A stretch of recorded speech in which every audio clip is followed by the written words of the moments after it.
Hello and नमस्ते दोस्तों, कैसे हैं आप सब। आई होप मेरे सभी फ्रेंड्स बहुत अच्छे होंगे। संडे के दिन का वीडियो है। सुबह के 8 बज रहे हैं। 8 बजे ये मैं आ गई हूँ मेरे बालकनी में। और यहाँ पे सुबह के टाइम इस तरह से छोटे छोटे जो चिड़िया होते हैं, स्पैरो होते हैं, मेरे बालकनी में खूब सारे आते हैं।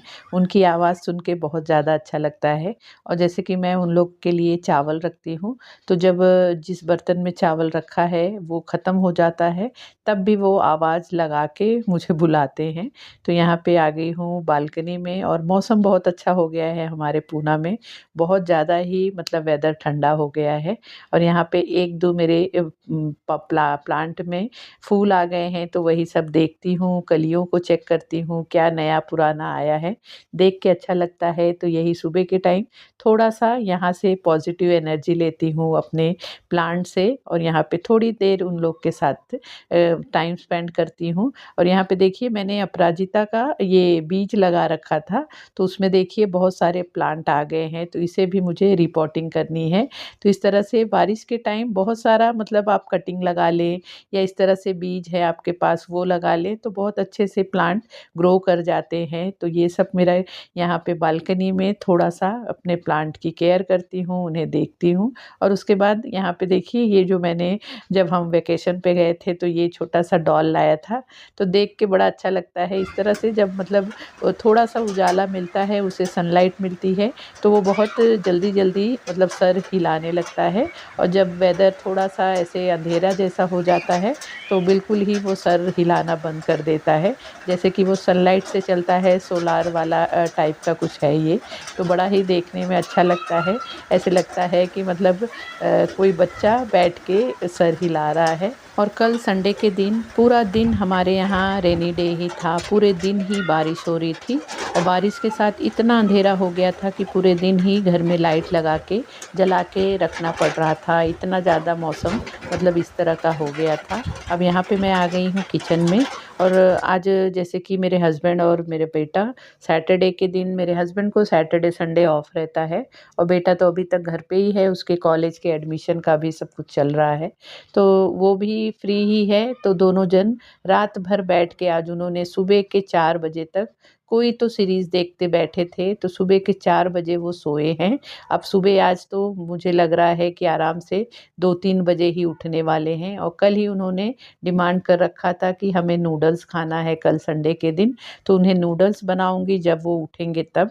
लेकिन मैं तो जैसे मेरा रोज़ का ही रूटीन होता है, उसी तरह से मैं संडे के दिन भी फ़ॉलो करती हूँ। थोड़ा बहुत इधर-उधर हो जाता है। मैं भी आज थोड़ा जैसे संडे के दिन जो मैं ऑनलाइन एक्सरसाइज़ करती हूँ, उसकी भी छुट्टी रहती है, तो मैं भी आराम से आज मैं साढ़े 6-7 बजे तक उठी थी। उठने के बाद जो भी काम था बेसिक वो सब किया, नहाना-धोना किया, पूजा-पाठ हो गई है। अब यहाँ पे किचन में आ गई हूँ। अभी इन लोग को जैसे उठने में टाइम है और उठेंगे तो वो नूडल्स खाएँगे, तो नूडल्स मुझे ज़्यादा मैगी हुआ, नूडल्स हुआ, ये सब आइटम मुझे बिल्कुल ही पसंद नहीं आता है। तो मैं सोच रखी हूँ कि थोड़े से ब्रेड पड़े हैं 4-5 स्लाइस, तो मैं अपने लिए सैंडविच बना के खा लूँगी, क्योंकि इतने टाइम तक उनके उठने तक का इंतज़ार करूँगी तो मैं तो भूख के मारे पटपटा जाऊँगी। तो यहाँ पे दूध भी गरम करना था, तो दूध गरम कर लूँगी। और चाय जैसे अब अकेले के लिए तो चाय नहीं बनाती हूँ, जब वो उठेंगे अगर उन्हें चाय पीना होगा तब बनाऊँगी, तो मैं भी थोड़ा-सा ले लूँगी। वैसे स्पेशली अपने लिए नहीं बनाऊँगी। तो दूध ख़त्म हो गया था, तो दूध गरम कर लूँगी, साथ में सैंडविच बना लूँगी।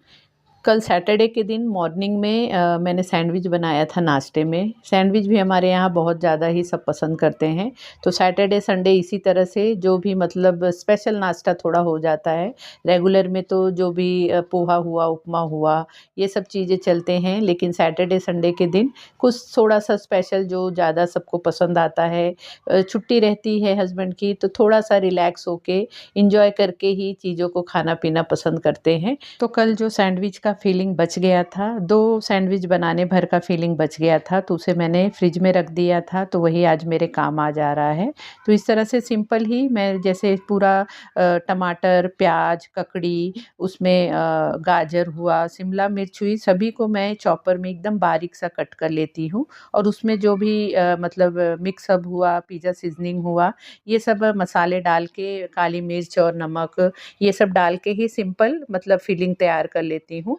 और उसमें मतलब ब्रेड के स्लाइस पे चटनी लगा के और इस फिलिंग को रख देती हूँ और जो अपना ये होता है चीज़ स्लाइस इसे इस पे डाल देती हूँ। लेकिन चटनी जैसे कल ही ख़त्म हो गई थी तो अब सिर्फ 2 सैंडविच के लिए चटनी नहीं बनाऊँगी। सिंपल उसमें फिलिंग भर के और इस तरह से चीज़ स्लाइस का जो एक स्लाइस होता है उसे आधा-आधा करके दोनों सैंडविच पे रखूँगी, क्योंकि मुझे ये जो चीज़ स्लाइस भी होता है ये भी ज़्यादा पसंद नहीं है। तो बस थोड़ा-सा टेस्ट आने के लिए चीज़ स्लाइस के आधे-आधे टुकड़े रख दे रही हूँ और इसे टोस्ट कर लूँगी। और यहाँ पे आप देख रहे हैं कि मैं ठंडी का जो गरम कपड़ा होता है मैंने स्वेटर जैसा पहन रखा है, क्योंकि मुझे बहुत ज़्यादा ही ठंडी लग रही है।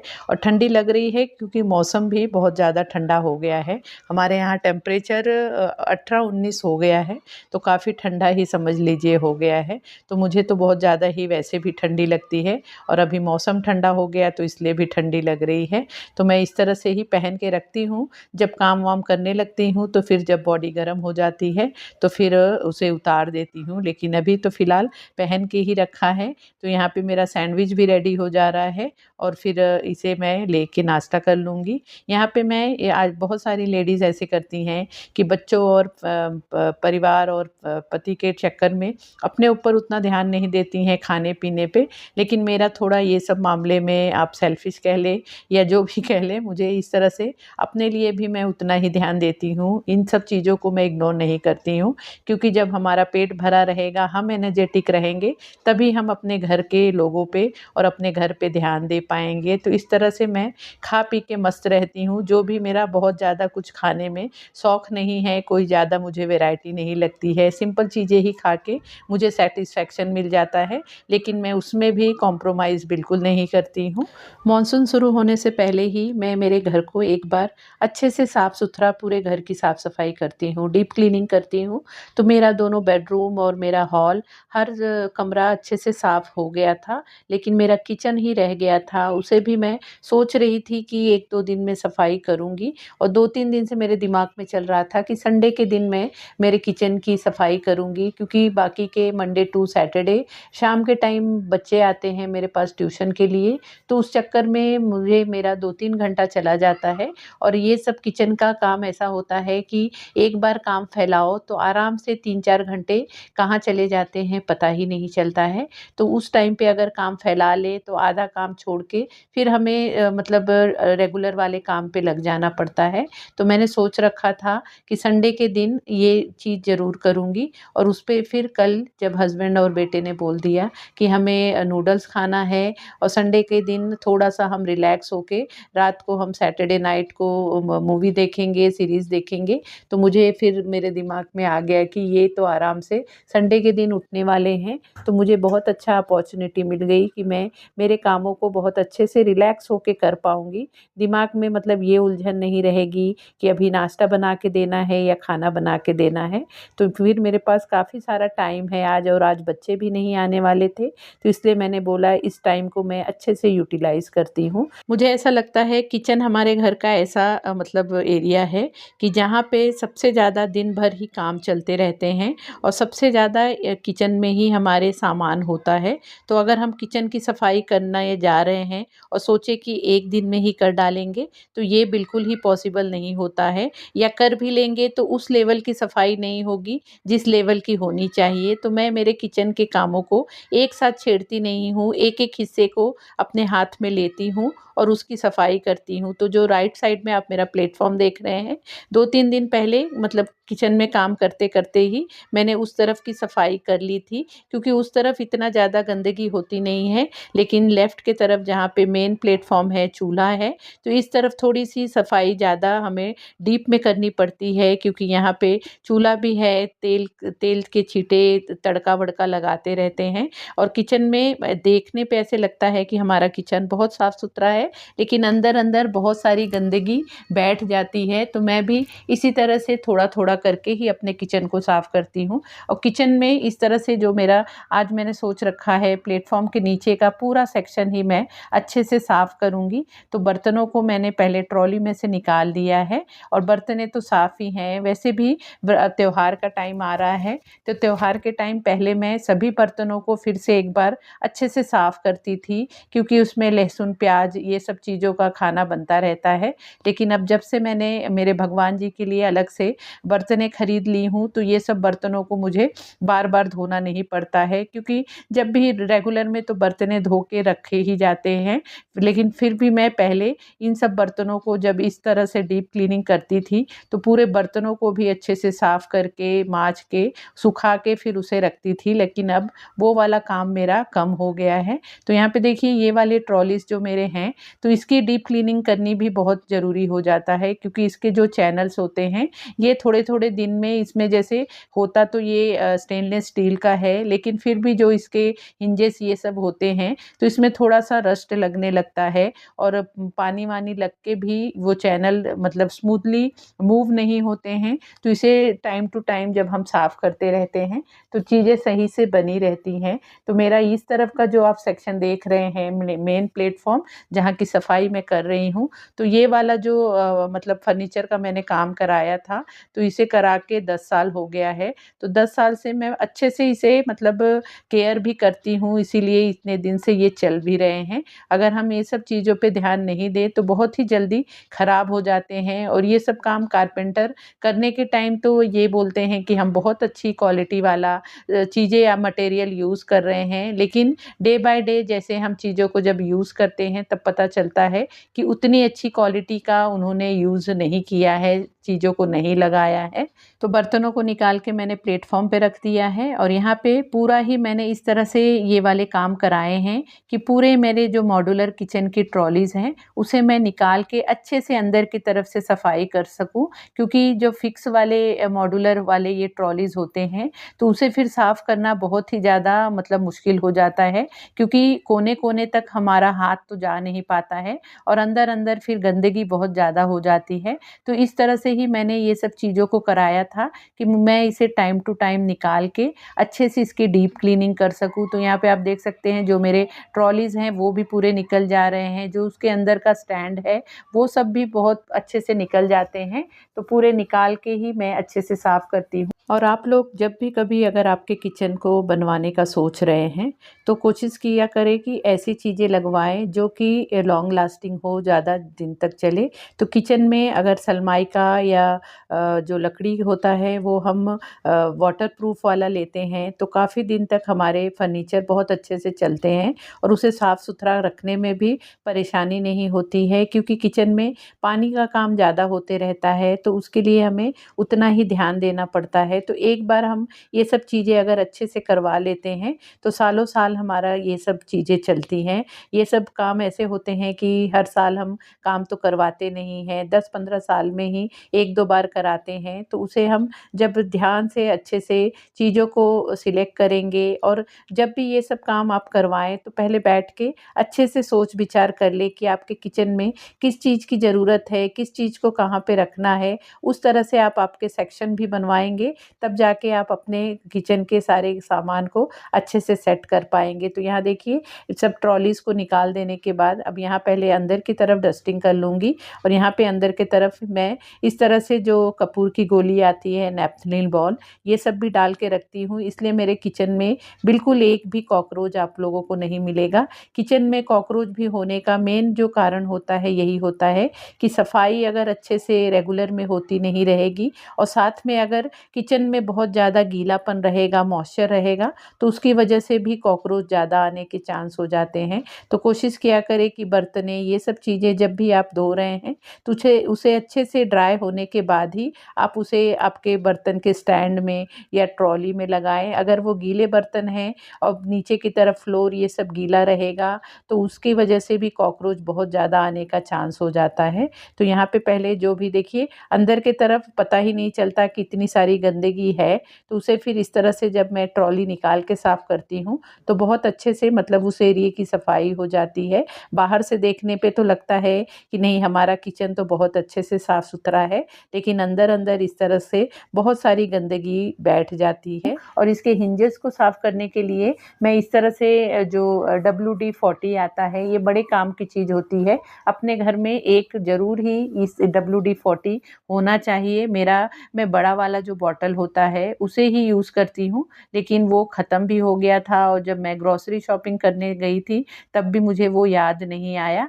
तो ये छोटा वाला एक बॉटल पड़ा था, शायद मेरे हस्बैंड ने कार के लिए लाया था, तो वही मैं अब यहाँ पे यूज़ कर ले रही हूँ क्योंकि सफाई करना शुरू कर दी हूँ तो अब मैं डीमार्ट नहीं जा पाऊँगी, तो इससे ही आज काम चला लूँगी। उसके बाद फिर बाद में जाके बड़ा बॉटल लाऊँगी। तो WD-40 जो होता है ये रस्ट-वस्ट लग जाए, ये वैसे तो बहुत ज़्यादा मल्टीपर्पज़ यूज़ के लिए हम इसे यूज़ कर सकते हैं, मतलब क्लीनिंग के लिए यूज़ कर सकते हैं। लेकिन मैं स्पेशली ये वाले मेरे ट्रॉलीज़ की सफाई करने के टाइम इसका यूज़ ज़रूर ही करती हूँ।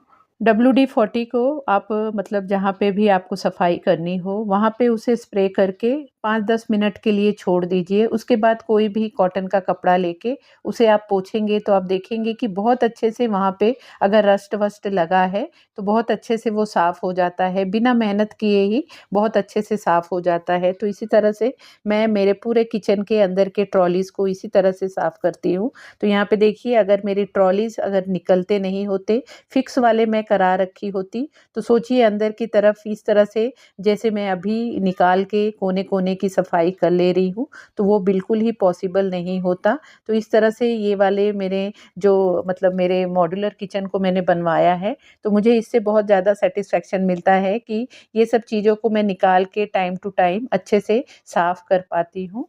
और इस तरह से मेरे ट्रॉलीज़ में मैंने जो फ्लोर मैट आता है, फ्लोर कारपेट आता है, मोटा रहता है वो शीट, उसी को मैं लाके इस पे मैं मतलब कटिंग कर कर के मैंने साइज़ का लगा रखा है। तो मुझे पूरे ट्रॉली को भी मतलब साफ़ नहीं करना पड़ता है। सिर्फ़ साल में 2 बार जब दोनों नवरात्रि आती है तभी मैं जो स्टेनलेस स्टील की बड़ी-बड़ी ट्रॉलीज़ हैं, उसे मैं निकाल के साफ़ करती हूँ। लेकिन बाकी के टाइम जब भी मैं 1.5-2 महीने पे किचन की सफाई करती हूँ, तो ये शीट को ही सिर्फ़ निकाल के और इसे अच्छे से साफ़ कर लेती हूँ। तो नीचे के इस तरह से शीट बिछाने की वजह से नीचे जो ट्रॉली है स्टील की वो बिल्कुल ही मतलब गंदी नहीं होती है, ख़राब नहीं होता है, तो ज़्यादा फिर मेहनत करना नहीं पड़ता है। तो सिर्फ़ शीट उठा के ही मैं साफ़ कर लेती हूँ। अब इसे धो के डाल दूँगी सूखने के लिए। सूखने में भी ज़्यादा टाइम लगता नहीं है, 10-15 मिनट में सूख जाता है। और यहाँ पे जो मेरे पतला वाला सेक्शन था जिसमें मैंने डब्बे-वब्बे रख रखे हैं, तो वो उसमें मैंने शीट बिछा के नहीं रखा है, तो इसकी वजह से ये थोड़ा-सा गंदा लग रहा था, तो इसे भी धो के रख दूँगी, तो ये भी हवा में अच्छे से सूख जाएँगे। और इस तरह से जब डीप क्लीनिंग करती हूँ, तो अंदर की तरफ जब सफाई करती हूँ, तो मैं इस तरह से फ्लोर को क्लीन करने के लिए ये रूफ ब्रांड का बहुत ही अच्छा ये वाला मतलब लिक्विड सॉल्यूशन है, मैं इसका यूज़ करती हूँ। ये आपको जैसे हर जगह ही जहाँ पे दाग धब्बे टाइल्स पे कहीं पे लगे रहें, तो आप इसका मतलब यूज़ कर सकते हैं। बहुत ही अच्छा प्रोडक्ट है, मैं 4-5 साल से अब इसे यूज़ कर रही हूँ। तो ये रूफ मतलब ब्रांड का है, बहुत ही अच्छा है। इसे मैं थोड़ा-सा मतलब स्प्रे बॉटल में डाइल्यूट करके ही लेती हूँ, पूरा मतलब पूरा प्योर नहीं लेती हूँ, आधा पानी, आधा ये लिक्विड सॉल्यूशन, और इसे इस तरह से स्प्रे करके जहाँ पे भी दाग धब्बे हों, आप स्प्रे करके 5 मिनट छोड़ दीजिए, उसके बाद आप क्लीन करेंगे, तो बिना मेहनत के ही वहाँ पे अगर टाइल्स पे या कहीं पे भी कोई भी दाग धब्बा, बहुत कड़ा से कड़ा भी अगर दाग धब्बा है, तो बहुत आराम से निकल जाता है। यहाँ की पूरी क्लीनिंग हो जाने के बाद फिर से मैं यहाँ पे जो मैंने कपूर की गोली डाल रखी थी, वो छोटे-छोटे हो गए थे, तो फिर से मैंने एक-एक अंदर की तरफ इस तरह से डाल दिया है और फटाफट यहाँ पे जो भी ट्रॉलीज़ मैंने निकाल रखी है, इसे लगा दूँगी। शीट भी जो फ्लोर कारपेट शीट है, वो भी सूख गए हैं, तो उसे अच्छे से सेट कर दूँगी और बर्तनों को अच्छे से यहाँ पे लगा दूँगी। तो ये वाला 2 सेक्शन बहुत अच्छे से एडजस्ट हो गया है। अब यहाँ पे जो बाजू का 2 सेक्शन है, उसे भी आज ही साफ़ कर लूँगी, क्योंकि ये वाला ही सेक्शन सबसे ज़्यादा मुझे लगता है टाइम लगता है, तो इसे ही अच्छे से अभी जैसे मेरे पास टाइम है तो फटाफट इसकी सफाई कर लूँगी। मुझे ऐसे लगता है कि हमारा घर या हमारा किचन किस तरह से रहता है, ये पूरी तरह से डिपेंड करता है घर की औरतों पे। घर की औरतों के ही तरीकों से समझ में आता है कि घर कैसा होगा या हम कैसे होंगे। हमारा जो एक पर्सनैलिटी होती है, वो हमारे घर के तरीके से ही समझ में आता है। तो इसलिए अपने घर को हमेशा साफ-सुथरा रखने की कोशिश किया करें और मैं मोस्टली कोशिश करती हूँ कि जो भी इस तरह की चीज़ें मैं करती हूँ, तो वो मैं आप लोगों के साथ स्पेशली इसलिए शेयर करती हूँ क्योंकि मतलब साइंटिफिकली भी प्रूफ हुआ है कि एक-दूसरे का देख के हम मोटिवेट होते हैं, हमें भी दिल करता है कि हम भी वो काम करें। तो इसलिए मैं आप लोगों के साथ शेयर करती हूँ कि अगर आप भी बहुत दिन से इन सब कामों को आगे की तरफ धकेल रहे हैं कि आज करेंगे, कल करेंगे, तो कुछ वीडियो को देख के आपको भी मोटिवेशन मिले, कुछ आपको भी अंदर से आपके दिल में ऐसा लगे कि हम भी आज ही अपने घर की सफाई कर लें। इसलिए मैं आप लोगों के साथ इस तरह की वीडियो शेयर करती हूँ। तो यहाँ पे देखिए इस तरफ भी जो मेरा डब्बे का सेक्शन है, नीचे का फ्लोर जो है, इसमें तो ज़्यादा गंदगी होती नहीं है, लेकिन डब्बे रखते-रखते फ्लोर पे आपको देख के नहीं समझ में आ रहा होगा, फ्लोर पे भी काफ़ी गंदगी हो जाती है। तो वहाँ पे मैं वो रूफ़ जो ब्रांड का मैंने सॉल्यूशन बताया, वो मैं यहाँ पे अच्छे से स्प्रे कर दे रही हूँ। साथ में जो बाजू वाला सेक्शन है, इसमें मेरे 2 सिलेंडर हैं और सिर्फ़ थोड़ा-सा ये जो बैग होता है पॉलीथीन बैग का बैग है, इसे रख रखा है और कुकर रखती हूँ तो इसे भी हटा के यहाँ पे भी अच्छे से डीप क्लीनिंग करूँगी। यहाँ पे सिर्फ मुझे फ्लोर की क्लीनिंग करनी है, उसके बाद चीज़ों को अच्छे से एडजस्ट कर दूँगी। सिर्फ इतना नीचे के सेक्शन को ही साफ़ करने में मुझे 4 घंटे लग गए। 10 बजे मैंने किचन को साफ़ करना हाथ में लिया था और 2 बजे तक फिर मेरा ये वाला काम चला है। लेकिन 4 घंटे कड़ी मेहनत करने के बाद मेरी पूरा इस सेक्शन की सफाई हो गई है। देखने में ऐसे लगता है कि बहुत ही जल्दी मतलब सफाई हो गई, लेकिन जैसे हम वीडियो एडिट करके डालते हैं तो इसके लिए 15-20 मिनट में वीडियो ख़त्म हो जाती है। लेकिन सफाई करने में आप लोगों को भी पता होगा कि किचन की सफाई जब हम करने जाते हैं तो कब टाइम कहाँ चला जाता है पता ही नहीं चलता है। तो यहाँ पे सफाई होने के बाद इस तरह से जब सिस्टमैटिक थोड़ा-सा हम काम करते हैं तो ज़्यादा मतलब काम का प्रेशर हमारे ऊपर नहीं आता है। तो देखिए पूरा नीचे के सेक्शन को साफ़ करने के बाद भी आप देख सकते हैं मेरे किचन में सिर्फ जो क्लीनर या ब्रश या क्लीनिंग क्लॉथ ही आपको दिख रहा है। तो ये सब जो क्लीनिंग टूल्स भी मैंने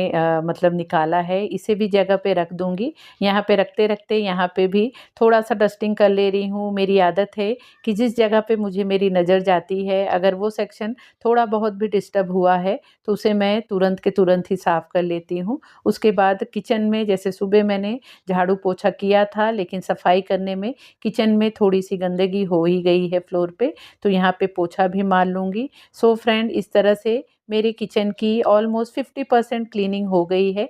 थोड़ा-थोड़ा करके सभी सेक्शन को मैं मतलब त्योहार शुरू होने से पहले ही सफाई कर लूँगी। तो इस तरह से था मेरा आज का वीडियो काफ़ी बड़ी हो गई है, लेकिन आप लोगों के लिए मैं वीडियो शेयर कर रही हूँ। आई होप आपको वीडियो अच्छी लगी होगी, आपको पसंद आई होगी। वीडियो कैसी लगी प्लीज़ कमेंट करके ज़रूर बताना। वीडियो अच्छी लगी हो तो वीडियो को लाइक शेयर भी ज़रूर करना और अगर आपने अभी तक मेरे चैनल को सब्सक्राइब नहीं किया है तो प्लीज़ चैनल को भी ज़रूर सब्सक्राइब कर लेना। तो मिलते हैं फिर नए वीडियो में। Bye bye.